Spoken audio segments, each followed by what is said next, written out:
Welcome, and thank you for sending us this really profound and ancient stack of sources. It's a pleasure. Today, we are undertaking a deep dive into wisdom that is, well, it's universally recognized, yet constantly challenging. We're looking at Chapter 1, The Pairs, from the Dhammapada. It's often called the Buddha's Path to Wisdom. And this first chapter, you could almost think of it as an engineering manual for the mind. An engineering manual, I like that. It really is. It's structured entirely around these dualities, these pairs of opposition, which is exactly why it's named The Pairs. Right. Our mission today is, I think, to go through all 20 of these tight aphoristic verses one by one. We really need to dissect their psychological structure. And the analogies, too. They are so memorable. Well, absolutely. The analogies are key. And we need to extract the immediate relevance these ancient laws hold for, the choices we all make every single day. This isn't just some exercise in historical philosophy, then. Oh, no. It feels more like an urgent lesson in, self-governance. We're unpacking how the mind acts as the sole architect of reality. The soul architect. That's the core of it. Yeah, and establishing the absolute mechanics of suffering and happiness, and defining that huge gulf between just, knowing something intellectually and actually practicing it. Indeed. These 20 verses provide an incredibly efficient and, I think, powerful shortcut. If you can really grasp these pairs, you basically hold the keys. The keys to what, exactly? The keys to understanding the foundational principles of causation, consciousness, and moral law that underpin the entire tradition. So if the mind is the control center, then let's start with the central governing equation. Let's unpack this fundamental relationship between mind and consequence right from the start with that foundational pair. Verses 1 and 2, they don't just state a principle, they establish the grand, overarching principle for everything that follows. Everything. They define the mind as the absolute originator, the chief of all experience. The text asserts, mind precedes all mental states. Mind is their chief. They are all mind-wrought. That is a massive defining statement. It's huge. It means that the thoughts, the emotions, the decisions we experience, they're not just random external forces hitting us. No, they're manufactured. They're manufactured internally, with the mind acting as the primary constructor of our subjective world. Exactly. And if the mind is the chief, then the quality of that mind dictates the quality of life you're going to experience. Verse 1 immediately illustrates the negative side of that coin. The inescapable consequence. Yes, the consequence of impurity. If a person speaks or acts with an impure mind, suffering follows. It's a guarantee. And this is where the translation of that abstract principle into a vivid, relatable image becomes so effective. To explain the certainty of this suffering, the text uses this specific, forceful image of the ox. Suffering follows like the wheel that follows the foot of the ox. We really should dwell on this analogy for a moment because it conveys so much. Think about the physical reality for the audience at that time. Right, this wasn't an abstract idea for them. No, it was daily life, the sheer weight and mass of a heavy, grinding ox cart. The ox steps, and that initiates the motion, but the massive, cumbersome weight of the wheel must follow. It's mechanical. There's no choice in the matter. It's purely mechanical, it's delayed, it's heavy, and it often creates friction and labor.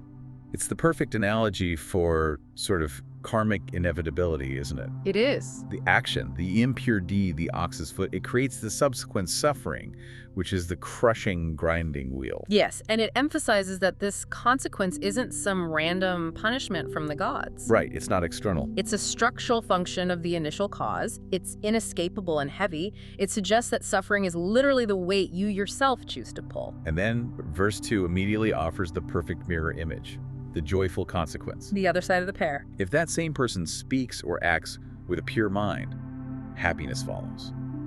The structure is an absolute parallel, but the outcome and the metaphor are just completely transformed. It goes from a burden to this inherent lightness. Exactly. The suffering was a heavy mechanical wheel, but the happiness is described so differently. It follows like his never-departing shadow. No, you have to contrast those two images sharply. I mean, really feel the difference. Exactly. The wheel suggests labor, friction, and a delayed consequence that you have to drag along behind you. The shadow, on the other hand, is inherent. It's light, it's constant, it's non-striving. You don't strain to keep your shadow. You don't. It is simply there. It's an intrinsic reflection of your presence when the light is right. That is a profound distinction. Yeah. It symbolizes that true happiness, the kind that comes from mental purity. And it's not something you chase or capture through external effort. No, it's a reflection. It's an immediate and constant accompaniment to your pure internal state. It's effortless, unlike that ox wheel. So these first two verses, they set the entire context for everything else. Your internal mental state, whether it's impure or pure, it guarantees a subsequent external reality. Heavy or light. Heavy or light, through two profoundly different mechanisms of consequence. It's fascinating how the text uses two vastly different physical laws. The law of mechanics with the ox cart and the law of optics with the shadow to explain the duality of mental causation. It's the ultimate cause and effect principle, really. Boiled down into two powerful statements. So the takeaway right from the start is that you are either designing a life where you have to constantly drag these heavy consequences around, or you're designing a life where your peace is just inherent and follows you wherever you go. And that choice is made in the mind first. Always. Okay, so with that foundation laid, let's explore how this principle of mental architecture handles, external pressures, the reality of other people. Conflict. Right. If the mind is the architect, how does that architecture handle conflict? That brings us to hatred and interpersonal disputes. This next section, verses 3 to 6, it shifts from those internal mechanics to interpersonal conduct. And it addresses the specific mental mechanism that keeps conflict and grievance alive between people. The rehearsal of injury. Well, rehearsal of injury, that's a perfect way to put it. Verses 3 and 4 present this absolute pair about resentment, and what makes them so powerful is that they detail the precise internal narrative. The script. The exact words we use inside our own heads that fuel hatred. The text spells it out. He abused me, he struck me, he overpowered me, he robbed me. And that 4-part script is the fuel. It's the cognitive fuel that we choose to internalize and run on a loop. And verse 3 explains the consequence of continually harboring that fuel. It's devastating. Those who continuously replay and harbor such thoughts do not still their hatred. The external injury might have lasted for 5 seconds. But the hatred can go on for years, decades. For decades, exactly. Because it's sustained by the continuous voluntary retelling of that injury story in the echo chamber of the mind. Which means the true source of the sustained pain isn't the initial injury itself. That's in the past, it's gone.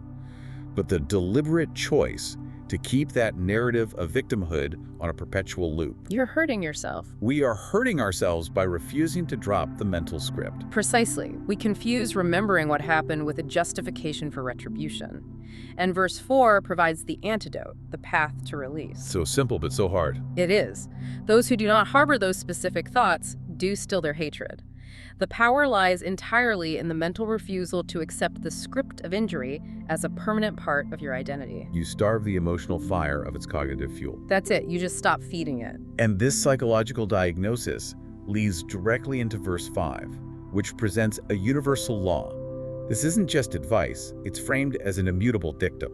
A law of human physics. For all human interaction, right? For all of it. The law is framed as a mathematical certainty. Hatred is never appeased by hatred in this world. It's impossible. It's literally impossible. And we see this play out constantly in cyclical conflicts, both, on a global scale and just between two people. Trying to use hostility to resolve hostility is inherently contradictory. It's like trying to put out a fire with gasoline. Perfect analogy. So, if that conventional aggressive approach is guaranteed to fail, what is the eternal solution offered here? The source states it with absolute clarity. By non-hatred alone is hatred appeased. By non-hatred alone. And crucially, it declares this a law eternal. This emphasizes its permanence. It doesn't matter your culture, your time period, your political system. This principle holds true as a fundamental law of consciousness. I find this a profound but often difficult concept for the modern mind to accept. Of course. If we connect this to real-world conflict, when someone abuses you or strikes you, the immediate primal reaction is to fight back. This sounds beautiful, but in a raw, real-world context, is non-hatred truly a viable first step? It sounds passive, I know. It can sound impossibly passive or even self-sacrificing to the average person. That's a crucial question, and the text isn't advocating for passivity in the sense of just, doing nothing. Right. It's advocating for a fundamental refusal to internalize the hatred and let it govern your response. Your actions should be motivated by wisdom and the cessation of harm, not by the desire to inflict an equal injury. So non-hatred isn't a lack of firmness. Not at all. It is a higher form of strategic, non-toxic response that breaks the cycle. That reframes it for me. The action you take, whatever it is, must not be fueled by the mental poison of the injury script itself. Indeed.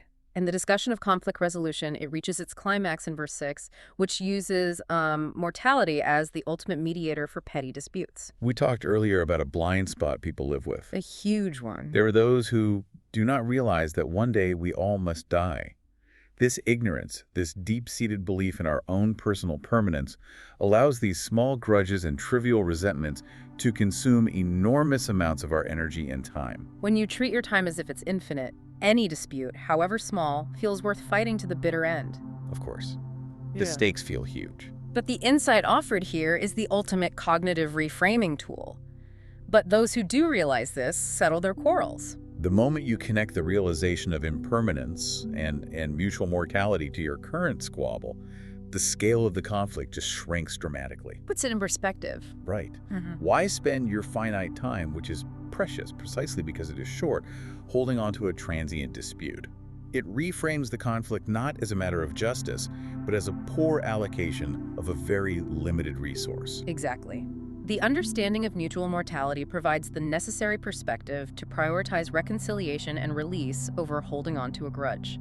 It argues that wisdom about death is inseparable from wisdom about life. It's a profound lever for immediate peace. Absolutely. It's a stunning transition, connecting the biggest reality, death, to the smallest, most immediate daily action, settling a quarrel. With the external conflicts addressed, we now move to the ultimate internal conflict, the struggle against Mara. And for you listening, we should frame Mara not as some cartoon villain with horns. Right, not a literal demon. No, but as the personification of temptation, craving, and the internal force of distraction that pulls one away from a purposeful, pure life. So Mara represents the energy of attachment and the inertia of evil within our own psyche. That's a great way of putting it. And verses 7 and 8 detail the specific internal architecture that either invites disaster or creates spiritual resilience. And it does this using the forceful analogy of a storm. Yes. Verse 7 describes the vulnerable person, the individual who is essentially defenseless against the inevitable storm of temptation and craving. Mara, this overwhelming force, overpowers this person, just as the storm throws down a weak tree. That image instantly conveys such fragility. And the text provides 5 precise behavioral characteristics that create this weak tree. These aren't just vague sins, they are specific daily choices. Let's detail them one by one. Okay. First, the person lives for the pursuit of pleasures. This is just pure hedonism. The sole motivation is immediate gratification. No long-term thinking. None. Second, he is uncontrolled in his senses. There's no regulatory mechanism for input. What they see, hear, taste, touch, and smell is just consumed indiscriminately. Like an open door. An open door to everything. Third, he is immoderate in eating. This speaks to a general lack of restraint, using food not for nourishment, but for soothing or compulsive overindulgence. You see a lot of that. And fourth, he is indolent, meaning lazy or inactive, lacking the mental energy to initiate virtuous action. The last one. And finally, fifth, he is dissipated, which means liking self-control and often pursuing excessive sensual indulgence. These 5 traits, unchecked pleasure, uncontrolled input, gluttony, laziness, and indulgence, they form the structural weakness of the weak tree. It's striking how relevant this is to modern life. I mean, if you are purely chasing gratification through instant, uncontrolled digital input and a lack of physical effort, You're building a weak tree. the text is saying your internal foundation is flimsy. The storm of temptation, whether it's addiction, distraction, or anger, it's going to conquer you with ease because you haven't bothered to put down any roots. And the structure of verse 8 then offers the complete counter-strategy. It details the lifestyle that creates true spiritual armor, defined by 4 powerful, contrasting characteristics. The analogy for this resilient individual is magnificent. Yeah. Just as a storm cannot prevail against a rocky mountain. So different from the weak tree. Utterly. Mara can never overpower the man who lives this way. That implies permanence and stability. So let's detail the 4 strengths that build this rocky mountain. The first is the direct counter practice to pleasure pursuit. He lives meditating on the impurities. That sounds intense. It's a profound cognitive technique. You meditate on the transient, impermanent, and ultimately decomposing nature of the body and sensory objects. It dissolves attachment to sensual beauty. That's a highly counterintuitive practice. Instead of suppressing the desire for pleasure, you dismantle the object of desire intellectually. Exactly. You see it for what it is. The next two are behavioral. He is controlled in his senses and moderate in eating. The direct and disciplined counter to uncontrolled input and immoderation. So these are tangible, disciplined daily practices of regulation and restraint. This is how you build the internal walls of the house. Yes. And the fourth strength emphasizes internal resolve, which is critical. He is filled with faith and earnest effort. So it's not just about physical restraint or mental technique. No, there must be active, persistent striving and belief in the purpose of the path. Effort is the mortar for the rocky mountain. What stands out to me is how specific the instructions are. The difference between being thrown down like a weak tree and being unmovable like a rocky mountain, it hinges entirely on these daily, granular choices. Choices about sensory input, food, mental focus, and sustained effort. So the text connects spiritual safety not to fate or luck, but to consistent, disciplined effort in building a resilient structure. It's an architectural lesson. Build strong foundations, or prepare to be swept away. Moving from the internal struggle against Mara to the external appearance of piety, verses 9 and 10 tackle the relationship between genuine inner worth and symbolic outer status. The metaphor here is the monk's yellow robe. This section delivers a powerful and, I think, very necessary critique of hypocrisy and mere ritualism. Absolutely. The outward sign, the yellow robe, is a universal symbol of spiritual commitment, renunciation, and monastic life. It signifies a status, an accomplishment, or a dedication. But verse 9 describes the unworthy wearer, the person who dons the external symbol but internally is morally compromised. And the text lists his severe internal deficiencies. It's very direct. He is depraved, devoid of self-control and truthfulness. Think about the implication there. This person has claimed the mantle of purity, but they lack the very qualities that define that path: self-control and truthfulness. The conclusion is a severe judgment. She surely is not worthy of the robe. The external status means nothing when the internal reality is decay. It's a warning that purity cannot be faked. Or worn superficially. We can connect this to modern life too, can't we? The yellow robe today might be a CEO title, a self-help guru certification, or a public political declaration of morality. Any kind of uniform or title. Right. And if the person holding that symbol is internally devoid of the virtue the symbol represents, they're fundamentally unworthy. The symbol itself is corrupted by the association. Absolutely. The text consistently pushes the idea that integrity is primary. Verse 10, conversely, defines the worthy wearer. The text flips the internal state entirely. And it emphasizes that the transformation must precede the designation. Yes. The internal transformation is threefold. The person must be purged of depravity, meaning they have actively purified their intent. Okay, so that's the first step. Second, they must be well established in virtues.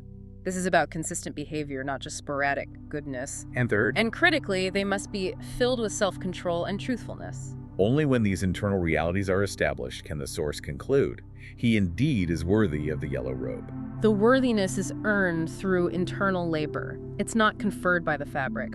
The robe simply reflects a status that has already been achieved psychologically and morally. This emphasizes a fundamental priority.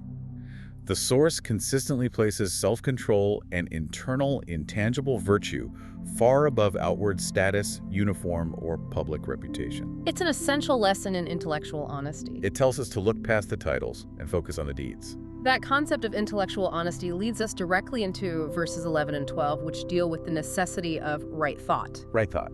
If we fail to distinguish between what truly matters, the essential, and what doesn't, the unessential, we can never achieve the realization needed for the holy life. These verses tackle a cognitive error that derails, well, most people. A failure of calibration in prioritizing our time and mental energy. Verse 11 describes the misguided mind, and it defines the core error. Those who mistake the unessential to be essential and the essential to be unessential. It's a chronic mislabeling. A total mislabeling. They focus on the wrong problems or they confuse the means with the end. So if you mislabel your priorities, you dwell in wrong thoughts. What's the consequence of that poor focus? They never arrive at the essential. It's a failure built on distraction. Consider the modern relevance of that.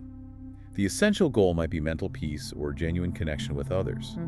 But the unessential things we mistake for the essential might be accumulating validation on social media, chasing perfect productivity systems. Or obsessively organizing the paperwork instead of tackling the core project. Exactly. You're intensely busy dwelling in wrong thoughts, but you're perpetually chasing the wrong target.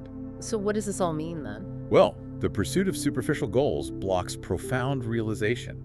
You can spend your entire life polishing the car while the engine is seizing up. I like that. The car looks great, that's the unessential, but its function fails, that's the essential. And verse 12 describes the clear mind simply reversing the mistake.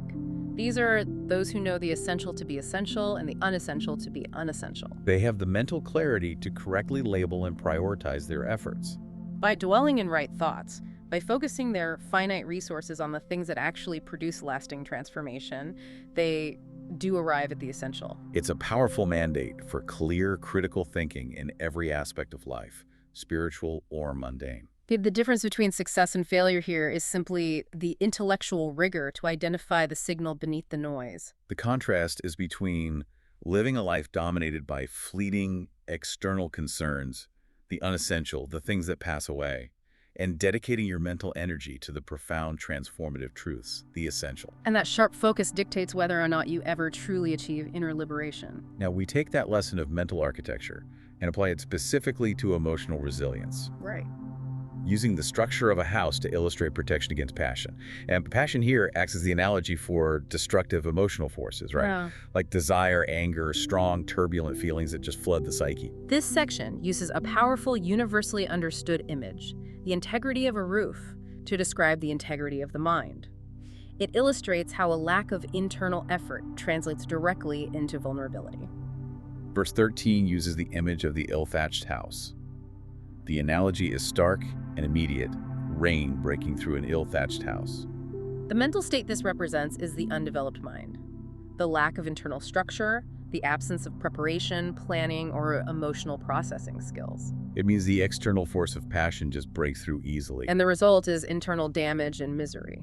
Passion penetrates the undeveloped mind. So what constitutes mental thatching? It's the constant, effortful maintenance of the mind.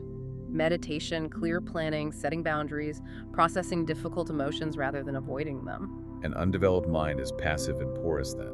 It's easily flooded by emotional turbulence, by the rain of desire or anger. We see modern examples of ill-thatching everywhere. Doom scrolling is a classic leak. Oh, that's a good one. It's inviting unfiltered, overwhelming negativity right into the house.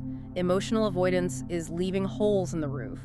Lack of planning or discipline means the walls themselves are weak. So when the inevitable storm of life hits, a disappointment, a rejection, a trauma, the house is immediately flooded. The implication here is that mental development isn't about magical thinking. It's about pragmatic, consistent engineering work. And verse 14 presents the effective defense, the well-thatched house. The analogy is that rain does not break through a well-thatched house. Its protection is assured because the preparation was sound. This represents the well-developed mind. The structure is solid, the maintenance is consistent, and the mental architecture is robust. And the result is immunity. Passion never penetrates a well-developed mind. This raises the critical question of prioritization, doesn't it? How vital is constant, effortful mental effort in protecting the self? The analogy suggests that maintenance and quality construction are key. A developed mind is active, structured, and impervious to the internal flooding that causes so much suffering. It can witness the storm without being ruined by it. It perfectly links internal discipline to physical integrity. If you don't maintain the roof, you suffer the immediate miserable consequence of neglect. The rain doesn't care that you were busy with unessential things. The rain simply reveals the structural flaw. Now we shift into a comprehensive four-part analysis dedicated to laying out the full accounting of good versus impure deeds. The consequence. The full consequences. These verses provide four paired results across two distinct realms, here in this life and hereafter in the next. And this demonstrates the absolute certainty and duality of cause and effect. Absolutely. Verses 15 and 17 detail the dual suffering of the evildoer. The consequences are not delayed until some afterlife. They hit immediately in this life, and they continue into the next. So in verse 15, we see the immediate suffering here. The evildoer grieves here and hereafter. He grieves in both the worlds. And the text specifies the exact, terrible mechanism of this grief. It is self-inflicted torment. He laments and is afflicted, recollecting his own impure deeds. The suffering isn't just external punishment. It's the immediate psychological burden of a guilty conscience, painful memory, and the self-knowledge of having acted impurely. And that recollection poisons the present moment. It's a constant, heavy shadow, the complete opposite of the pure mind shadow we discussed at the beginning. That's a great connection. This is the genius of the framing. Karma operates instantly in the mind as self-recollection. If you do harm, you carry the memory of that impurity, and that memory afflicts you. You carry your own sentence. And verse 17 addresses the suffering hereafter, intensifying the pain and closing the loop. The initial self-recollection, the thought, evil have I done, torments him, causing grief. But he suffers even more when gone to realms of woe. This implies a compounding of pain. First, the intellectual realization of evil deeds, followed by the experience of their ultimate spiritual destination. He cannot escape his own inner accountant. The self-inflicted torment of recollection is inescapable now and later. Exactly. Now, let's flip the lens entirely to the dual delight of the doer of good, covered in verses 16 and 18. This demonstrates the identical structure of consequence, but with a joyful result. Validating the law of causality. Yes. Verse 16 describes the rejoicing here. The doer of good rejoices here and hereafter. He rejoices in both the worlds. And just like the evildoer, the good doer experiences joy through the mechanism of recollection. He rejoices and exults, recollecting his own pure deeds. What a beautiful counterpoint. That memory is not a torment. It's a source of current delight and exultation. Purity pays dividends instantly.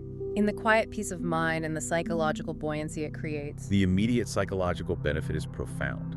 Doing good is inherently rewarding because your memory serves as a source of strength and comfort, not affliction. You're not waiting for some external reward. The reward is the peace of knowing you acted purely. And verse 18 completes the pair, detailing the delight hereafter.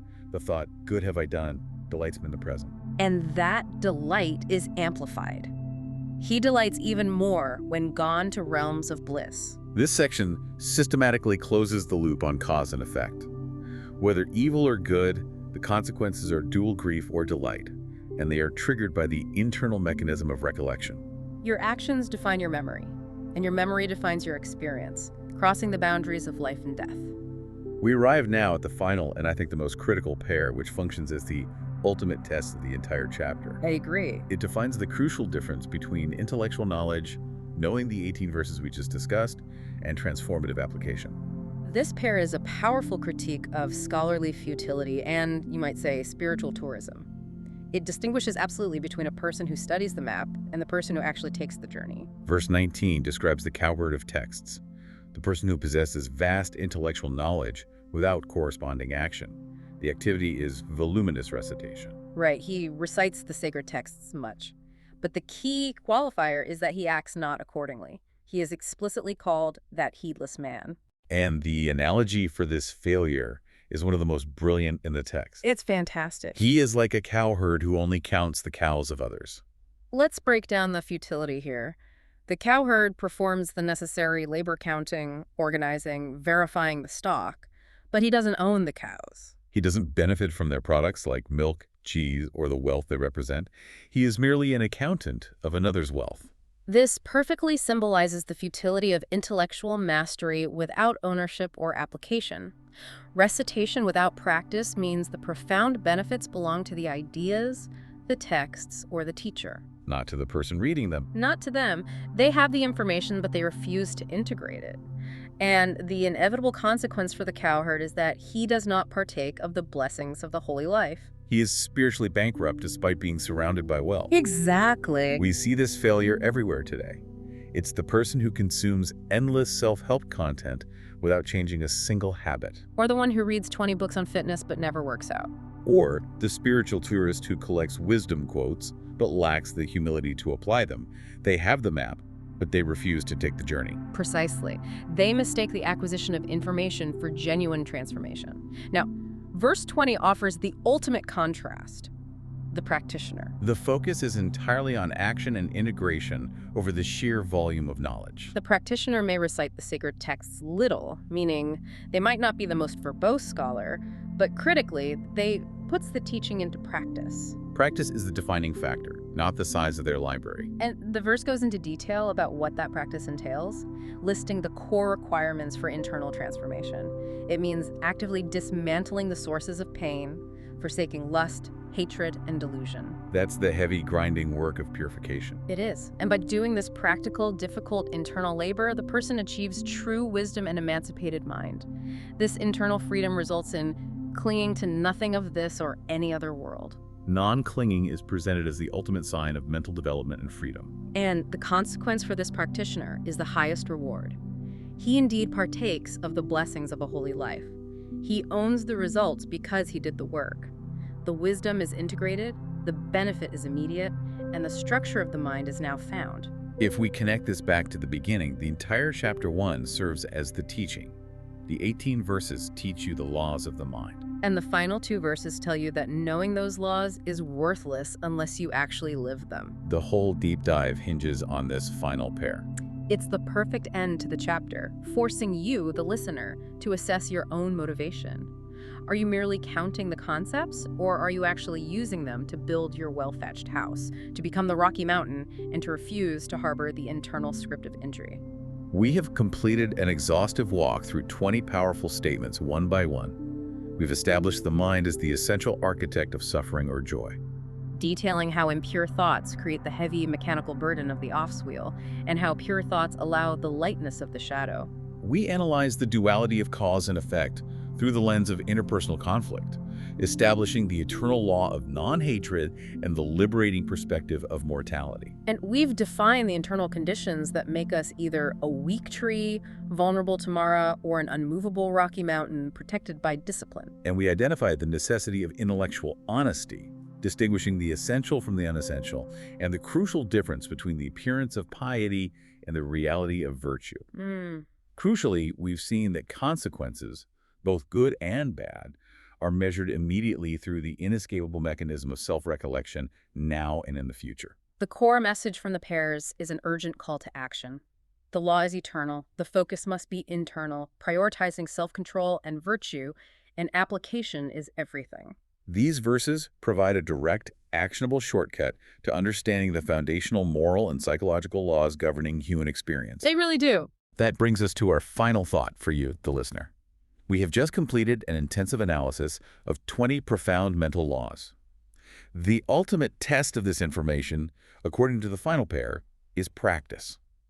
Are you willing to trade the comfort of counting the cows, that intellectual satisfaction of knowing these 20 verses, for the sometimes painful work of actually applying one of them this week? That's the question. Specifically, which practice, be it moving from immoderation to moderation in eating, or abandoning a single instance of the injury script in favor of non-hatred, which one will you use to strengthen your well-thatched house starting today?